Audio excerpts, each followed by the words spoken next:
Welcome back. Yesterday, the Namibia Statistics Agency launched its latest 2023 Census for Marginalized Communities Profile, offering an in-depth look at the living conditions, the demographics, as well as the socio-economic realities of some of Namibia's most vulnerable populations. Now, the report focuses on the San, Ovatwa and Ovatjimba communities, providing valuable data on education, employment, health, housing, access to services, and many other indicators that can help shape future policies and development interventions. According to the report, these communities make up about 2.5% of Namibia's population, and the findings are intended to guide evidence-based planning aimed at reducing inequalities and promoting inclusive development. Joining us to unpack the findings and also explain what the numbers tell us is the Chief Statistician at the Namibia Statistics Agency, Mr. Alex Shimwafeni. Mr. Shimwafeni, good evening and welcome to the Daily Roundup. Good evening, Nina, and thanks for having me. Well, to begin with, Mr. Shimwafeni, what were some of the headline findings from this marginalized communities profile? And why was it important for the NSA to, produce a dedicated report on these communities? Yes, to start off, maybe from, as you say, the headlines and what you said earlier, that these communities, the marginalized communities, make up 2.5% of the population, which is an integral part and important part of the population. And we're talking about the 2.5 translating to 75,569 people out of a population of 3,022,401. And it comprises of those three ethnic groups that you've mentioned, the San, the Ovatwa or Ovatwa, those interchangeably used, those two words are interchangeably used, as well as Ovatjimba. Now, the importance of profiling these communities is that the number can be relatively small, but it's very important to have it as part of our society, because if you just bring it in as a national, in part of the national average, it can easily be just, for a lack of a better word, disappear within those larger numbers. So the report now also once you look at dwell into the numbers of for the geographic and demographic and so on, so it will help the policy makers to have evidence-based policy, and also to have targeted interventions that are intended to reduce the ethnic-based inequalities that you might find within this community. Mm-hmm. The report shows us, Mr. Shimwafeni, that there are more than 75,000 people identified as belonging to marginalized communities in Namibia. What does the data reveal about where these communities, number one, are concentrated, and what factors explain those geographical patterns?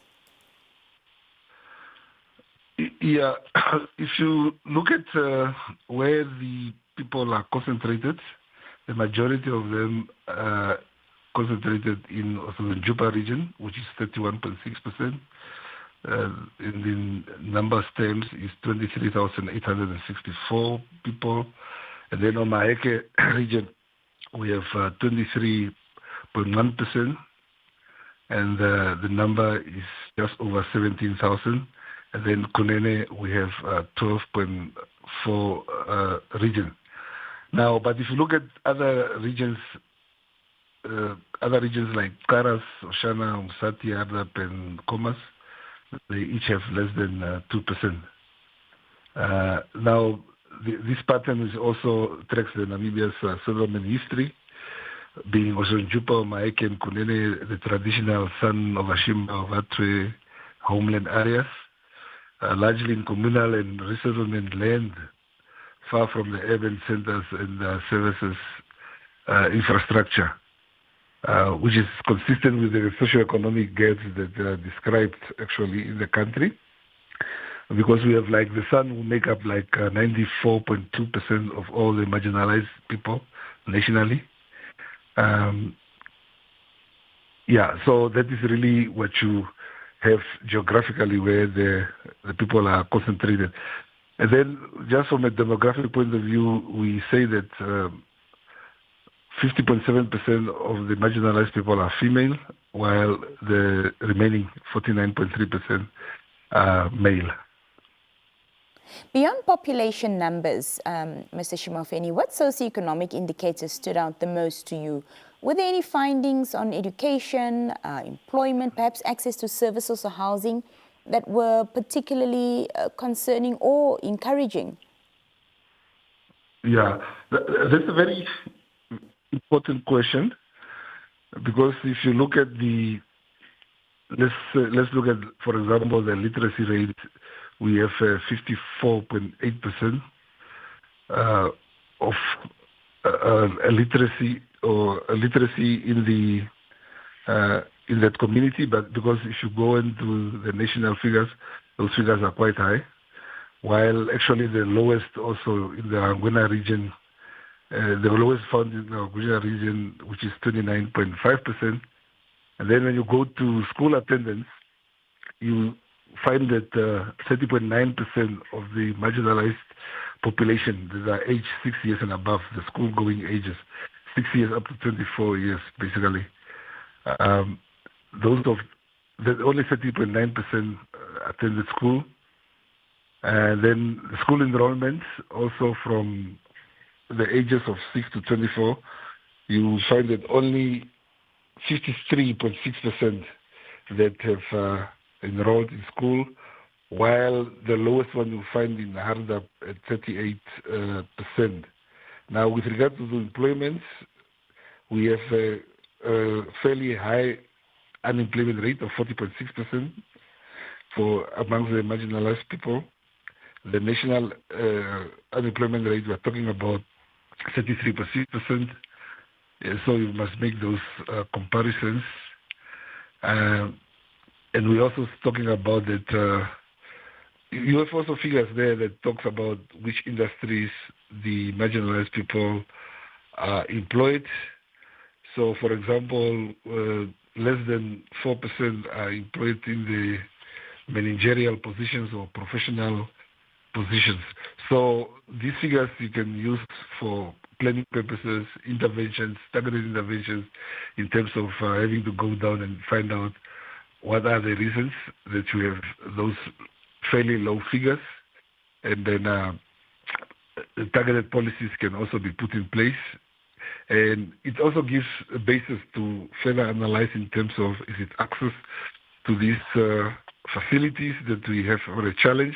For example, we have, when we talk about sanitation, we have 68.4% of households of the marginalized communities that do not have toilet facilities. And with regard to birth registrations also, you're talking about 38.1% of children between the age of 0 and 4 who do not have birth certificates. And birth certificates, this is where you start, even when you start talking about school enrollment. So I think the census opened up the characteristics of the marginalized people, including the other communities also, but this report specifically zoomed into the marginalized community. How does this profile, Mr. Shimafeni, compare with previous census findings? Are we seeing measurable progress in reducing inequalities, or do many of these same disparities remain? Yeah, unfortunately, we did not have data that was focusing on the marginalized community in the previous censuses. This is the first of its kind, and it's now going to serve as a new baseline against future censuses or surveys when we're going to do future surveys or censuses. So we had to start somewhere, and we started with the 2023 population and housing census. So in conclusion, Mr. Shimafeni, what message is it you'd like, policymakers or civil society organizations, even ordinary Namibians to take away from this report? What happens next in terms of translating these statistics into meaningful action? Yes. First of all, the report is freely available from the NSA website, and you can also be contacting the NSA email address, which is info@nsa.org.na, where you can now digest the information yourself. I know there are some people who do projects in some of those communities. They can come to us to further digest the information. Our information is location-based, so meaning that when you're talking about people, the majority of marginalized people in the Censusb region, we'll be able to give you the exact location where they are. But also, maybe just as a final point, I just want to mention also that yesterday when we released this report, we also released two reports. One is the Atlas of Namibia, where if you want to look at how the migration of people have been taking place, with the data from the census, you will be able to get it also from our website. And then we also had a special report where we looked at, since NAMPOST now is distributing the pensioners' payouts, the grants. So we did an analysis, a proximity analysis of number of pensioners that are serviced, for example, by a post office and how far they are from post offices. And just to give us an example, Karas has got a very good ratio of one post office serving 365 pensioners, while if you look at Kavango East, 6,739 pensioners are served by one post office. So all this information, you will be able to get it also from this another report that we have released yesterday. Mr. Shimafeni, thank you so much for your time, and thank you for joining us here on the Daily Roundup. You're welcome. That was Chief Statistician at the NSA speaking to us about the recently launched census on marginalized communities. He was telling us there that they've also launched 2 additional censuses. If you'd like to get your hands on it, it's available to the public, and you can find it on the NSA website. We'll be back after this.